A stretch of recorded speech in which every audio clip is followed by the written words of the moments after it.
Իդեպ ասեմ, որ 2024 թվականի նոյեմբերին Հայաստանի Հանրապետության բոլոր ժամանակների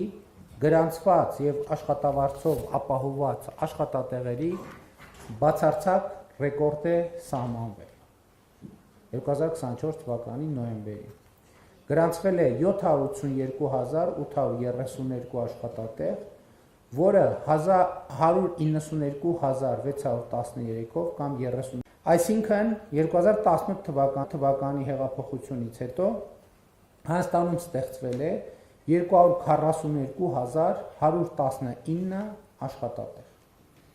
Ընդ որում աշխատավարձով ապահովված եւ կարեւոր եմ համարում ասել, որ ես գիտեմ, որ շատ հաճախ լինում է հոռետեսություն վիճակագրությունների վերաբերյալ, բայց այս վիճակագրությունը ավելի քան վստահելի է, ինչու, որովհետև այս աշխատատեղերը կոնկրետ մարդկանցով, անուն ազգանուններով, վճարված աշխատավարձերով եւ աշխատավարձի դիմաց վճարված եկամտային հարկով ապացուցելի է, այսինքն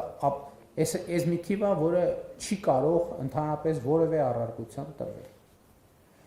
2018 թվականի ապրիլին Հայաստանում միջին աշխատավարձը եղել է 173,996 դրամ, 2025 թվականի ապրիլին 304,992 դրամ, միջին աշխատավարձի աճը կազմել է 130,000 դրամ կամ 75%, 2018 թվականի ապրիլը 2025 թվականի ապրիլի նկատմամբ։ Նույն ժամանակահատվածում հանրագումարային գնաճը, կուտակային գնաճը կազմել է 25%։ Սա թերևս հարցի պատասխանն է, կամ կարող է մեզ օգնել պատասխանել հարցին, թե մարդիկ,